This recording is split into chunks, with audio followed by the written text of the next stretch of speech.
pessoal, e mais um podcast do Enem para vocês. Hoje nós estamos trazendo 3 convidados para que nós possamos falar sobre tudo o Enem, do Enem para vocês.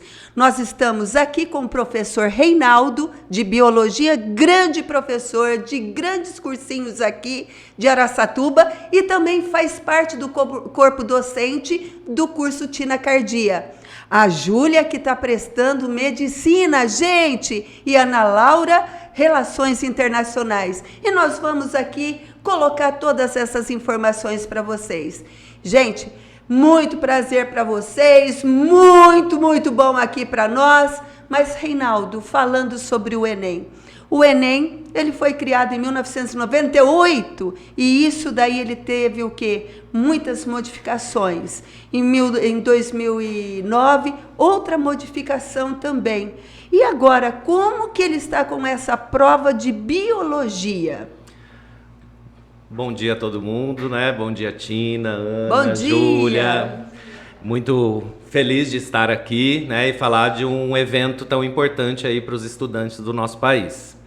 Bom, a biologia, ela segue uma linha muito reta no que diz respeito ao Enem, né? Alguns conteúdos são sistematicamente cobrados todos os anos, como, por exemplo, ecologia, né? Que é uma ciência natural que envolve aí conhecimentos múltiplos, né? E que permite também questões muito interdisciplinares, que foi uma tendência do Enem já há alguns anos atrás. Essa parte interdisciplinar, o que ela mexe? Assim, a biologia, ela mexe com outras matérias, outras disciplinas, e o que está dentro aqui?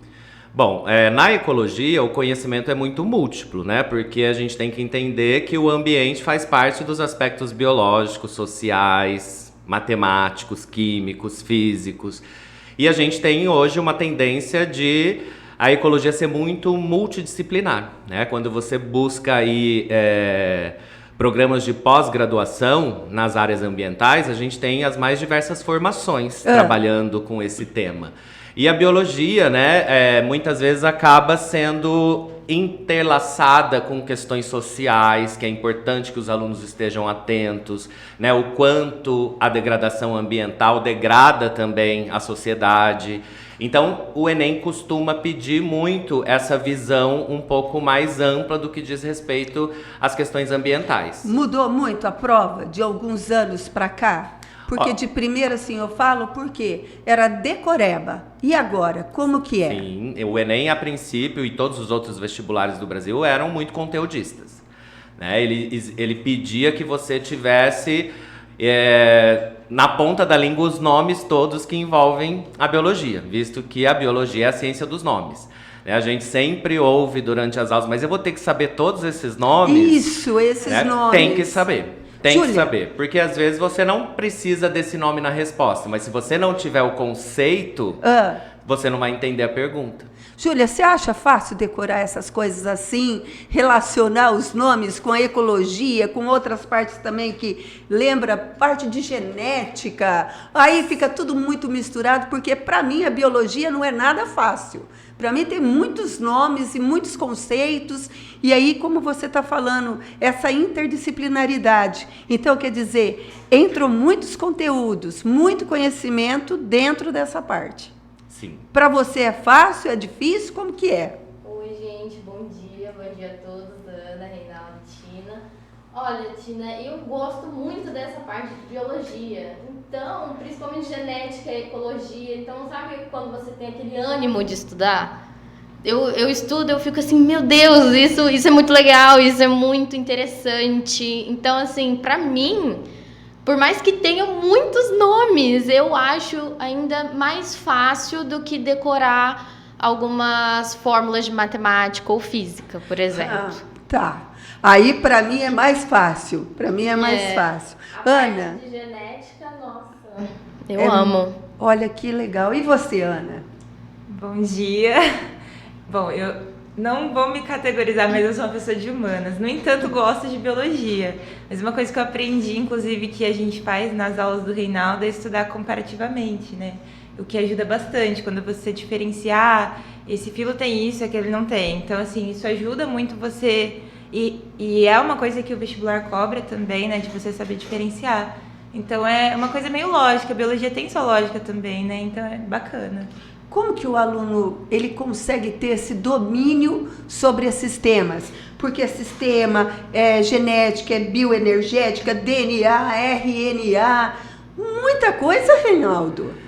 A biologia, né, inclusive, ela vem sistematizada nas apostilas de forma que facilita esse entendimento, né? Porque a gente começa do micro para o macro. Então a gente começa estudando as moléculas, depois a gente estuda as células, depois a gente passa para tecido. Então a gente vai fazendo uma conexão entre um tema e outro. E isso não facilita no que diz respeito ao entendimento dos nomes, né? No decorar os nomes. Mas ele facilita no você fazer o gancho. E a biologia é uma ciência que trabalha muito com o latim, né? Inclusive todos os nomes científicos obrigatoriamente devem ser latinizados para que se torne de um entendimento internacional. Então a gente começa a ter prefixos e sufixos muito repetitivos nessas nomenclaturas biológicas, e isso vai facilitando o entendimento. Eu, nas minhas aulas, todas as vezes que, por exemplo, eu vou começar citologia, eu explico a logia, eu estudo, cito é célula. Então, se você começa a se apropriar dessa nomenclatura, daqui a pouco vai ter um outro nome que fala citomorfologia, aí você já sabe, é alguma coisa da célula. É verdade. Então você vai fazendo essas conexões e isso vai facilitando. Eu acho que então aí cabe também ao professor, né, ajudar os alunos nessa questão. Então eu estou sempre martelando para eles, olha, esse prefixo significa tecido. Então se significa tecido, a gente tem que ir lá para os nossos entendimentos em relação à histologia. Então acho que isso torna a biologia mais fácil. Mas eu também acho a biologia a ciência mais exata que tem, né? Não existe jeito de você falar assim, olha, em mim as células bastonetes do meu olho é diferente do da Tina, não é? E não vai funcionar diferente. Olha. Se funcionar diferente é uma anomalia.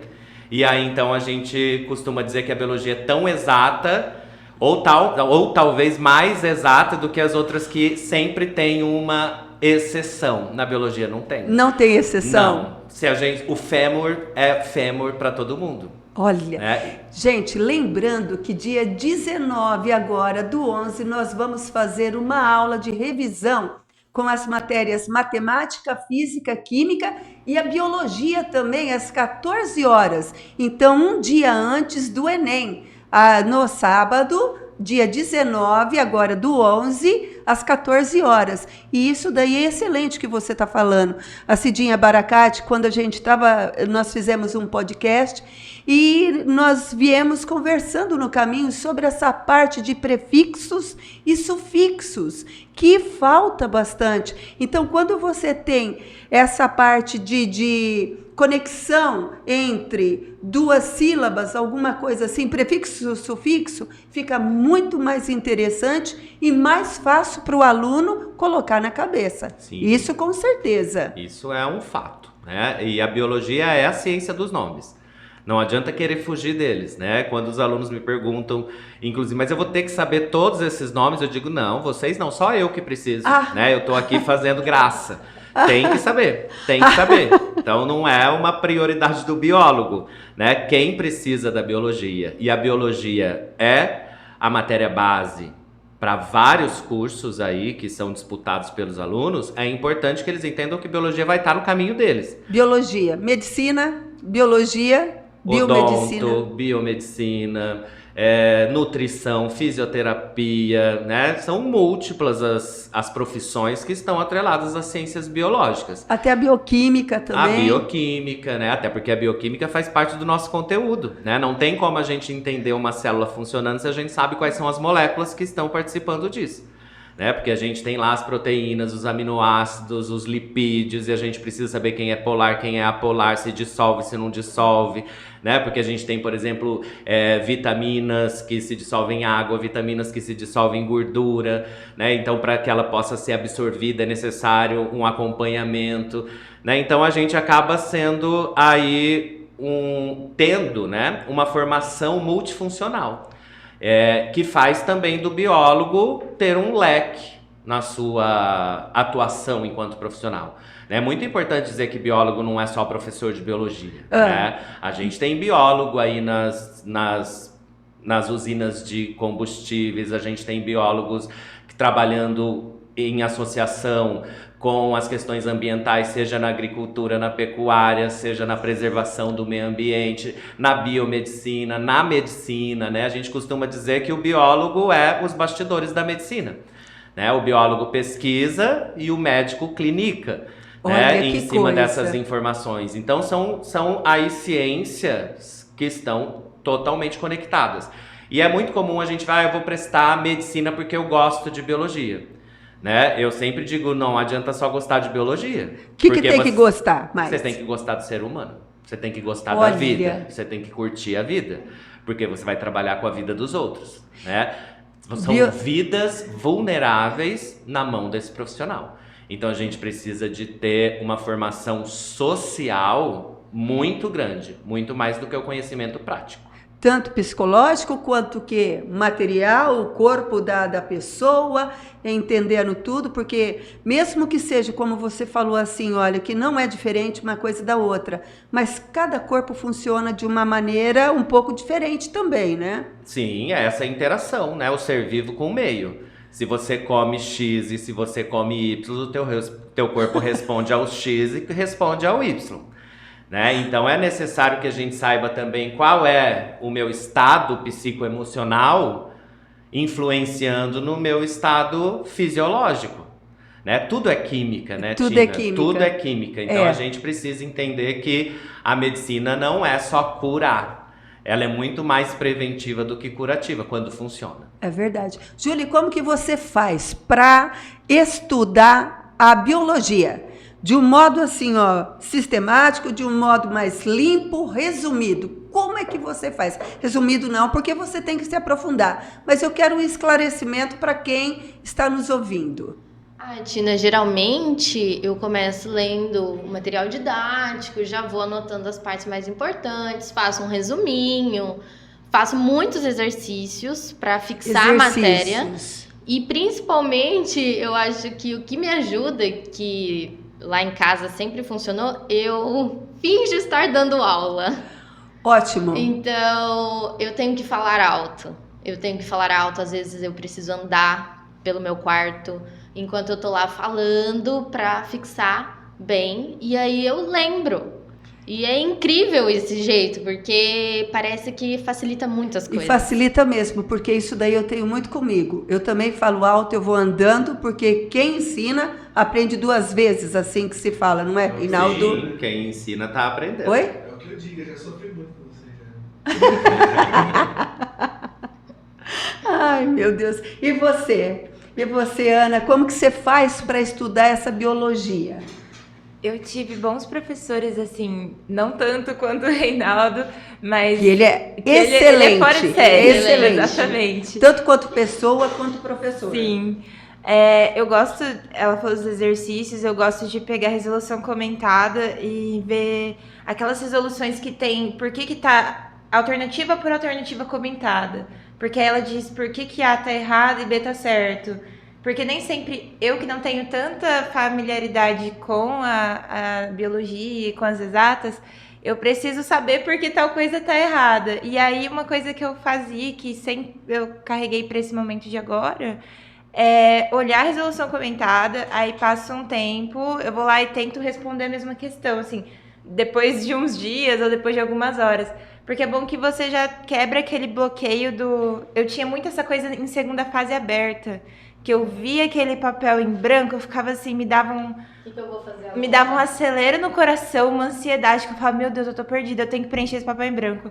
E aí, essa questão de estudar por resolução comentada, você tem uma segurança que você fala assim, pera, eu já sei o caminho, assim, sabe? Então, ajuda bastante também. É uma parte assim. Reinaldo, o que você fala mais, assim, para a pessoa que está estudando, para ela cativar mais aquilo, sabe, na cabeça mesmo, para fazer uma boa prova? Não é só para o Enem, não, porque para mim, quem aprende biologia, como você já disse, é para a vida. Sim. E isso daí faz muita diferença, porque hoje a gente só fala assim, vamos estudar que tem prova. Mas a prova é a vida. Para mim, está embutido em todos os setores.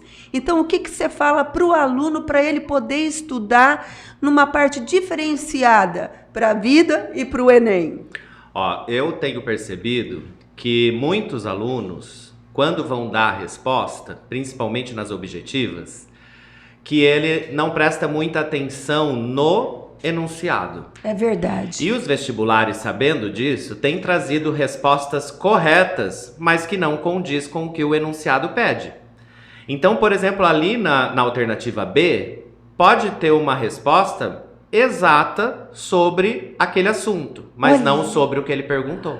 Isso é super importante. E a gente tem que absorver teus conhecimentos aqui, porque você é professor que já corrigiu várias provas de vestibulares. E o que você fala mais? Porque eu quero é saber essas partes aí que a gente não sabe. E que a gente sempre, assim, um pouquinho que a gente tem de conversa lá, eu fico de olho e tudo, mas eu quero saber mais sobre. Eu acho que o aluno tem que entender que vai ser um ser humano ali corrigindo as respostas abertas dele, né? E existe uma tendência de que talvez em outras áreas a resposta seja elaborada no sentido de que eu repito a pergunta para depois eu dar a resposta. Eu, enquanto corretor, não gostava disso. Não. Eu prefiro que você me dê logo a resposta. Porque você tem ali centenas de provas para corrigir e o cara tá respondendo com a pergunta, né? E eu já aprendi que a gente não responde uma pergunta com outra. Ué, então modificou, porque eu sempre aprendi isso daí, que você começa pela pergunta e depois vai pela tua resposta. Então hoje já não está muito. Eu acho que essa não é a tendência. Eu também escuto muitos colegas dizendo, olha, quando ele te perguntar quais as cores da bandeira do Brasil, aí você vai responder, as cores da bandeira do Brasil são... Eu já sei que você está me respondendo isso, não precisa me reafirmar. As cores da bandeira do Brasil são verde, amarelo, azul e branco, e essa é a sua resposta. Essa daí, você comparou muito bem a parte de exatas, falando que a biologia é tão exata quanto as matérias de exatas. Sim. Nossa, e é isso daí mesmo. E a questão, ela pede, por exemplo, nas questões de genética, quando ele pede o resultado, às vezes ele pede que na resposta você dê o caminho para chegar nessa resposta. Mas se ele não te pediu isso, o caminho pode ficar no rascunho. E o rascunho não é corrigido pelo corretor. Olha. Né? É um apoio. Então, se eu te peço qual o percentual ou qual é a chance desse casal ter um filho X com determinada característica, se ele só me pediu a resposta, o caminho vai estar no meu rascunho. A minha resposta é meio, 3/4, né? Então, acho que é isso que a gente precisa rediscutir, talvez. Porque o que eu vejo nas minhas provas na educação regular, né? Porque eu também trabalho muito com cursinho e a gente não tem essas provas. Sim. É essa tendência do aluno ficar ali repetindo a pergunta para depois te dar a resposta. Mas a resposta cravada é assim que acontece. Ninguém, quando te perguntam qual que é seu nome, você não diz, o meu nome é Reinaldo. Eu digo, Reinaldo. Porque o que você me perguntou... mais conciso. Se você me perguntou, você sabe o que você quer saber. Objetivo. Eu não preciso de te lembrar qual foi a pergunta que você me fez. Mais objetivo, então. Sim. Isso para uma prova aberta. Sim, né? para uma prova aberta. E o que eu tenho percebido nas provas de múltipla escolha é essa tendência deles colocarem respostas corretas, mas não correta para aquela pergunta. Olha! Né? Então você vai ali ler uma afirmativa que se diz, mas é isso mesmo. Ele está falando sobre carboidrato, mas a pergunta era sobre proteína. Entendeu? Ele te induz. Porque se você não entendeu que a pergunta é sobre proteína e você acha uma resposta sobre carboidrato correto, você vai achar que está correto.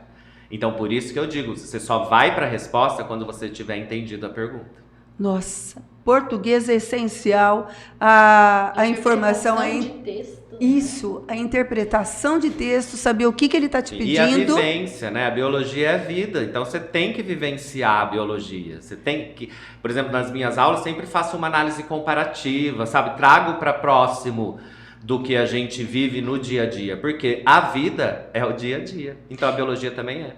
Nossa, e o Enem sendo assim, olha, porque começou como uma prova só para saber como que os alunos estavam indo, agora se tornou a prova mais importante aqui do Brasil, querendo ou não, porque ele abre espaço para grandes universidades, universidades também particulares e tudo assim, né? E nessa parte assim, eu gostaria de saber o dia a dia. Como se estudar também a parte da língua inglesa que você estava falando, Ana? Sim, eu tenho assim uma grande felicidade e ao mesmo tempo um incômodo, né? A minha grande felicidade é que cada vez mais as pessoas falam inglês, leem inglês, graças às redes sociais, globalização, etc. O inglês está muito presente, né? Tipo, followers, não sei o quê, né? Então, dá um like, dá um dislike, beleza. O que me incomoda, no entanto, é que a galera não se debruça às vezes sobre os gêneros textuais do inglês. A gente, acho que assim, a gente está muito acostumado talvez a ler um texto, assim, mas graças a Deus os materiais agora, né, já de anos para cá, vem trazendo diferentes tipos textuais. Então traz propaganda, traz poesia, traz, né... Tirinha.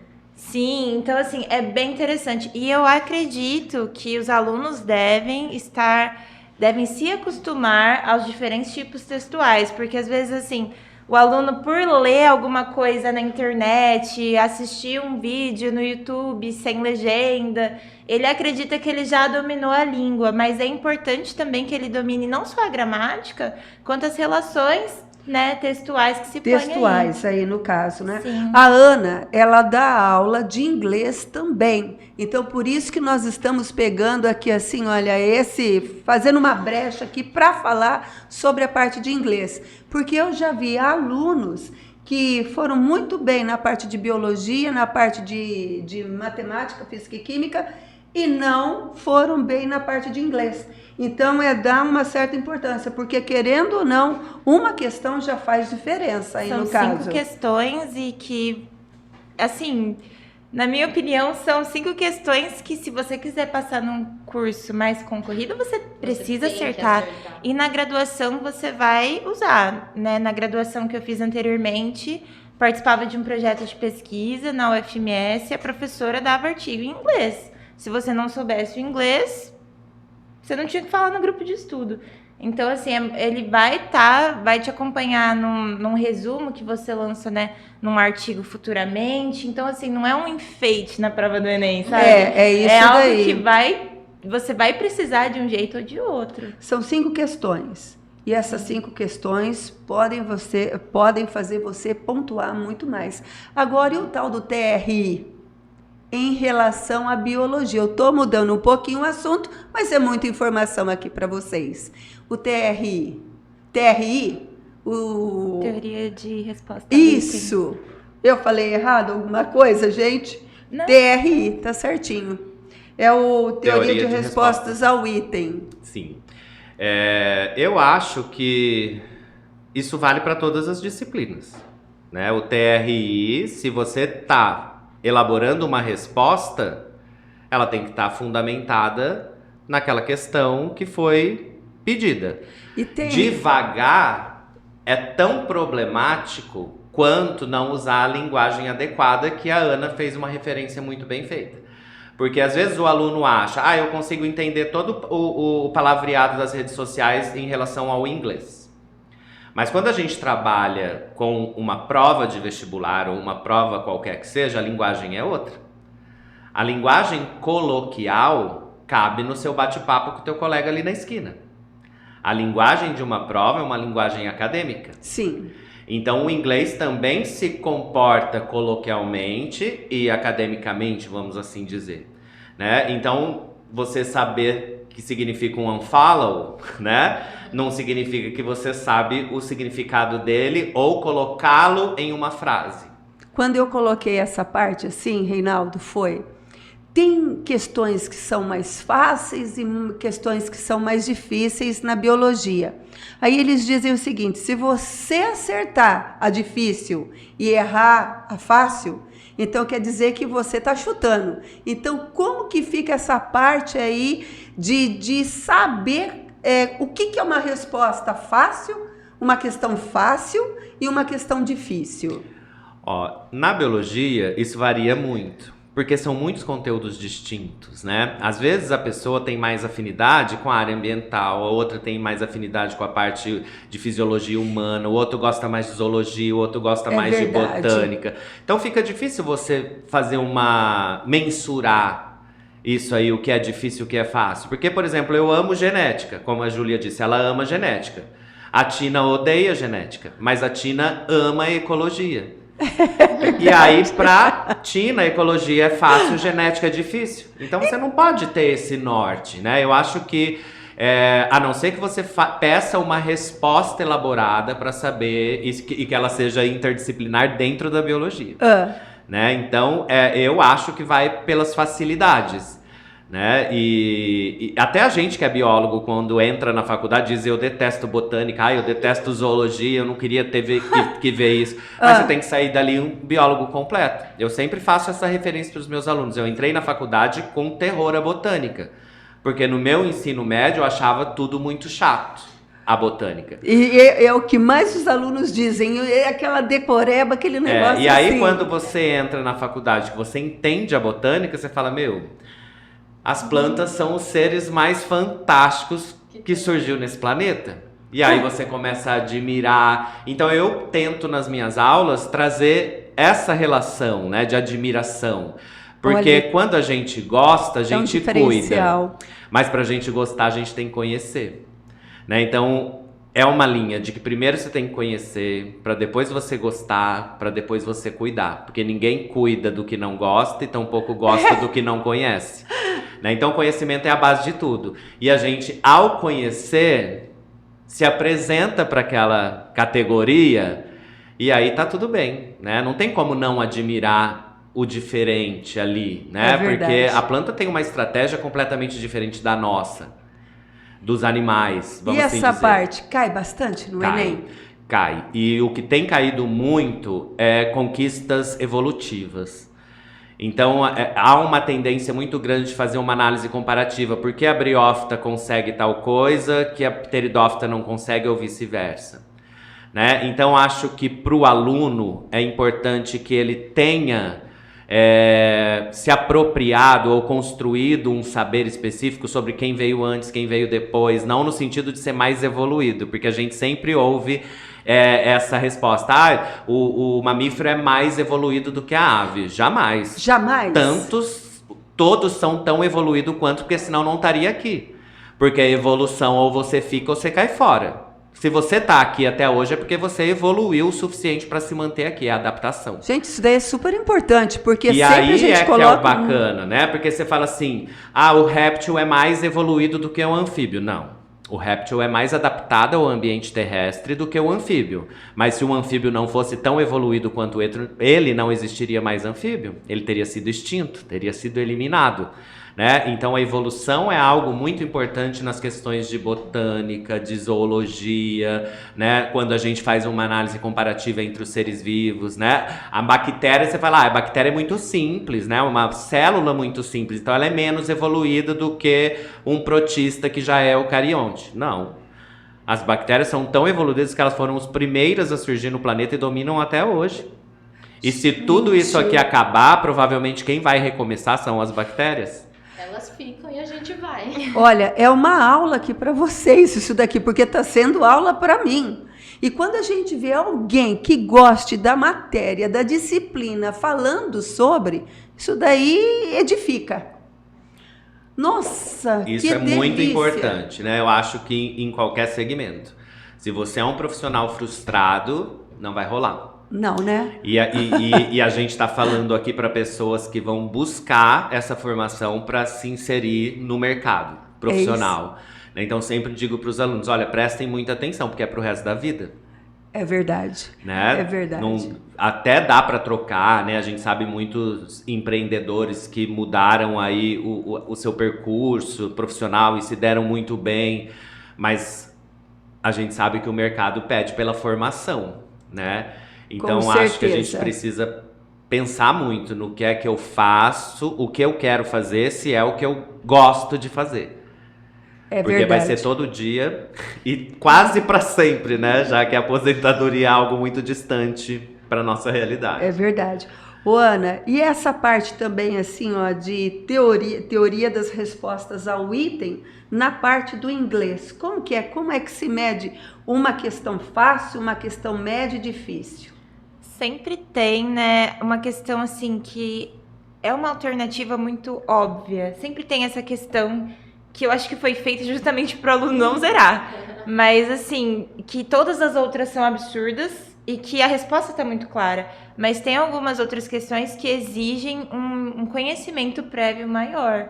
Por exemplo, a gente precisa, né, aquele lance que eu falei da pessoa, né, ter um domínio, igual o professor falou, coloquial, informal da língua, mas é muito importante, por exemplo, conhecer estruturas fundamentais para o inglês. Um que eu sempre cito é o Present Perfect, o Past Perfect, que é o aluno aprende na escola de inglês ou na própria escola to have é ter. E ele guarda aquilo com ele, que ter é to have para sempre. E aí, quando ele se depara com o particípio presente passado, né, que é esse Present Perfect, Past Perfect, ele fala assim, mas ter tem outro verbo, o que eu faço? Tipo, ele não liga que é algo que nós não usamos no português, mas que para o inglês é essencial e que eles usam toda hora, praticamente. No dia a dia. No dia a dia, para escrever algo tanto informal quanto formal. Então, aquele Present Perfect, Past Perfect vai estar lá.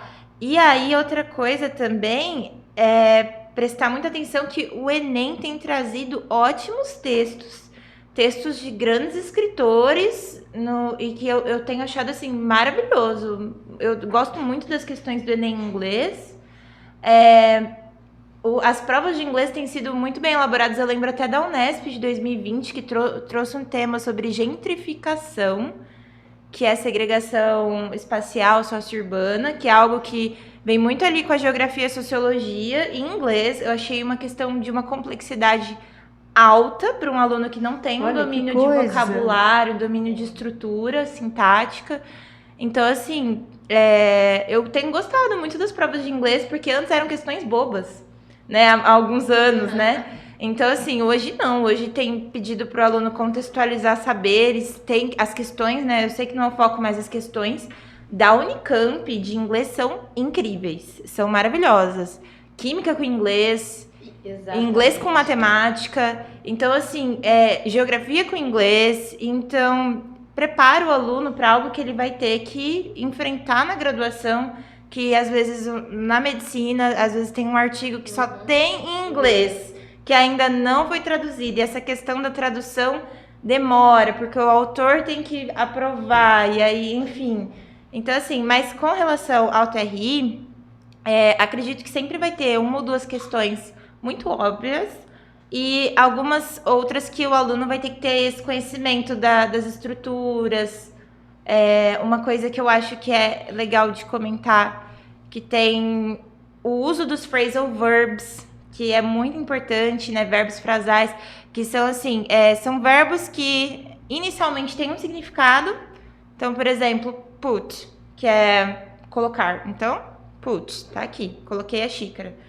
Se você junta outra preposição, vai virar, por exemplo, put up with, que aí é tolerar. Você mudou um verbo que inicialmente era colocar para tolerar. Mudou. E isso daí para você tem notificado bastante dessas partes? Nossa, demais. A questão das essas diferenças, né? O que acontece? Você ter aquele contato diário para você expandir o seu vocabulário em inglês, porque cada vez mais eles estão, igual a Ana falou, eles estão colocando o inglês com outras matérias. Então, e agora eu tô vendo assim, a pandemia, diversos textos falando da pandemia. Aí tem as palavras mais técnicas. E aí você fica assim, meu Deus, o que é isso? E se você não tá antenado, se você não tá sabendo o que tá acontecendo, você não vai conseguir fazer. Então tem que ter um conhecimento. Um conhecimento meio que geral. E aí entra na questão que o Reinaldo falou, principalmente nas questões de inglês. A alternativa A, você conseguiu, você vê que tá certa, tem relação com o texto, mas é o que a questão tá pedindo? Não. Tá certo. Reinaldo, e esses textos de biologia, eles vêm muito grande porque a prova do Enem ela é cansativa. E na parte de biologia, como que o aluno faz? Ele tem que estudar lendo tudo e na hora da prova ele sabe o que vai lá só num pedacinho ou não? Sim. Geralmente, né, as questões do Enem, ela traz um conceito, uma definição, uma representação prática para depois te fazer a pergunta. E é nisso que o aluno se perde. Ele se envolve nessa contextualização e não visualiza a pergunta. Né? E isso precisa de muita atenção. Eu sempre falo para os meus alunos, só vai para a resposta depois que você entendeu a pergunta. Porque se você for para a resposta achando vou lá buscar a resposta correta, vai ter outras corretas que não condiz com a pergunta. Então, por isso que eu digo tem que prestar muita atenção. Em relação às questões fáceis e questões difíceis, criaram também um lema de que quando é muito fácil é uma pegadinha. Não é. Não é. Existem questões muito fáceis. E tem gente perdendo questão fácil, porque diz, não pode ser essa resposta tão óbvia. Provavelmente é essa de baixo, só que eles quiseram enganar. A gente não tem pegadinha. Se a resposta é a correta, é a correta. Se você sabe daquele conteúdo, você vai acertar. Então tem que parar com isso. Eu achei que fosse pegadinha, por isso eu fui na outra. Não tem pegadinha. Você só pega desprevenido quem não está preparado. É verdade. Essa parte que você fala, eu coloco muito para a parte de exatas, principalmente para matemática. É pegadinha? Não. Isso daí tem ali, tem no contexto, tem na parte para a gente estudar. E está pedindo isso daí que se coloque. Sim. É isso. Porque às vezes na matemática, né, você precisou de um caminho tão curto para chegar na resposta que você fala, não pode ser. É verdade. Aí será que não cabe aquela fórmula descomunal que eu aprendi aqui? Eu vou tentar por aquela fórmula. Aí você chega em outra resposta e fala, como essa foi o caminho mais difícil, essa aqui tá certa. É verdade. A vida sempre opta pela praticidade. No entanto, a evolução foi toda nesse aspecto, né? Você se tornar o mais simples possível para conseguir sobreviver a todas as situações. E assim é a nossa vida acadêmica, é a nossa vida pessoal, é a nossa vida social. Né? Sempre o melhor caminho é aquele que você chega mais perto do que é. É verdade. Júlia, então agora, para a gente fazer assim, olha, um resumo daquilo que nós falamos. O seu estudo do dia a dia, como que está? Olha, Tina, agora nessa fase final está sendo praticamente focada em resolução de exercício. Resolução de exercícios, é isso mesmo, Reinaldo, que tem que fazer? Sim, e eu também sempre estimulo praticar um resumo. Né? Porque a gente não faz ideia do quanto a nossa memória fotográfica é fantástica. É verdade. A gente chega na prova, vê a pergunta e sabe o cantinho que você escreveu do caderno. Sim. Então acho bom esse exercício de você praticar. Né? Não ficar pegando exercícios e vendo respostas, mas dando respostas. Isso. Se corrigindo. Corrigindo. Se melhorando. Porque você pode dar uma resposta melhor. Né? Se você conseguir elaborar. E eu acho também que em biologia precisa tomar muito cuidado. Se eu te perguntei, né, quantas patas tem um inseto e você resolveu falar da quantidade de asas também, tome cuidado. Porque se você errou as asas, você errou as patas também. Então, responda o que te perguntaram. Isso é super importante. Não invente. Não queira se aparecer. Porque você não vai ganhar ponto a mais porque você sabe das asas se eu te perguntei das patas.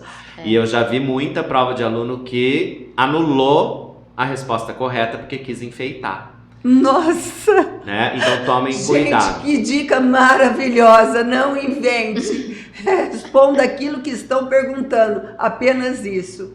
Ana, e para você nesses últimos dias aí, porque o Enem praticamente o quê? 2 semanas? 2 semanas? Não? É 2 ou 3, né? Não? Não, dia 13. 13. Dia 13. 2 semanas. Isso, 2 2 semanas. semanas. Como é que você está fazendo nessa reta final? Bom, eu tô focando, eu não sei se é bom que os professores estejam aqui, eu estou focando naquilo que eu tenho dificuldade. Por exemplo, físico-química, e eu sei que vai cair. Então, assim, é uma coisa que eu não consigo ainda ter domínio. Eu tô muito segura, eu faço as provas de linguagens e humanas e tenho, né, uma média de acertos que eu sei que vai dar certo, mas tô focando... No segundo dia, praticamente, né? Então, eu tô focando no que eu sei que eu tenho dificuldade. Dizem que tem que fazer o contrário, tem que focar no que você é melhor. Mas o que eu sou melhor, eu já sei que eu vou acertar. Então, assim, eu tenho que focar no que eu tenho dificuldade. Então, assim, tô estudando, vendo comigo funciona. Por exemplo, cheguei, repasso a limpo no caderno, porque às vezes não dá tempo de copiar, aí a gente tira foto no cursinho, e aí só de você repassar no caderno, você já Sim. se lembra. Então isso é interessante. É a memória fotográfica que o Reinaldo falou. Reinaldo, agora, alguma coisa que você queira falar para os alunos se interagirem mais, para eles não ficarem nervosos, a prova está aí despencando para a gente. O que você tem a dizer para os nossos alunos e os alunos de todo o Brasil? Bom, primeiro que a gente precisa manter a calma, porque a ansiedade, o pânico é tão presente na nossa vida e isso atrapalha quase tudo. Então mantenham-se calmos, né? Saibam que vocês estão ali para dar o melhor de vocês. Isso. Não se preocupem com cobranças, né? Porque eu sempre digo para o aluno, às vezes você tá indo fazer a prova achando que o teu pai quer mais do que você passe. Ninguém quer mais que a gente. É verdade. Quando a gente está indo fazer uma prova de vestibular, eu sou o que mais quero passar. Não é meu pai, não é meu colega, não é meu amigo. Eu sei que eles também têm essa participação. Mas foquem no seu desejo. Estudem aquilo que você se sente inseguro nesse momento. O que você se apropriou é teu, ninguém tira. E conhecimento a gente se apropria, né? Primeiro a gente constrói e depois ele se torna nosso. Então aquilo que você já se apropriou é seu, ninguém vai tirar. Não vai dar branco, não vai fugir. Não acontece isso quando a gente se apropria. Isso. Né? Então Isso. tem que estar focado nisso. Pro Enem, quem tiver dificuldade em ecologia, é hora de Estudar. reduzir essa dificuldade, porque vai rolar. Quem tem dificuldade na parte microbiológica, incluindo doenças, incluindo características de seres vivos, foquem, porque vai estar lá. Citologia, sabe todos aqueles nominhos, mitocôndria, retículo endoplasmático, complexo Golgi, tem que saber, vai estar lá. Vai estar lá? Vai também? estar lá, vai estar. Então acho que a Ana disse, eu tô focando no que eu tenho dificuldade. A partir do momento que ela diz que os outros ela já se apropriou, é dela. Ela não precisa mais ficar dando voltas em círculo, né? Indo e vindo para o mesmo lugar. Eu acho que é hora de você expandir e tentar buscar sanar dificuldades, né? Tá certo. Eu também já ouvi pessoas dizendo, foca naquilo que você gosta para pelo menos você garantir. Aquilo que você gosta e aquilo que você se apropriou tá garantido, gente. E não precisa Não ficar precisa com grandes ficar problemas enlouquecido, assim, não. né? Não vai se enlouquecer com aquilo que já é seu. É isso daí Né? mesmo. Busque, É isso daí. expanda. E a biologia é certeira. Gente, nós estamos fazendo esse bate-papo com muito carinho para vocês, para esclarecer mais. Tivemos o professor Reinaldo aqui falando sobre a parte de biologia, a Ana que também vai prestar o Enem, mas também dá aula de inglês e estuda muito bem.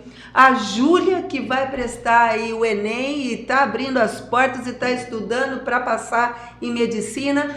Lembrando que no dia 19/11 nós teremos uma revisão às 14 horas pelo canal YouTube Tina Cardia, tá? Para vocês irem muito bem nessa prova. Gente, um grande abraço para vocês e muito obrigado por vocês estarem prestando atenção nessas palavras aqui. Forte abraço para vocês. Tchau, gente. Tchau, tchau. Boa prova para vocês, meninas, e para todos os estudantes que estão aqui assistindo a gente. Vai dar certo. Vai dar né? certo. Depois a gente comemora. Amém, amém.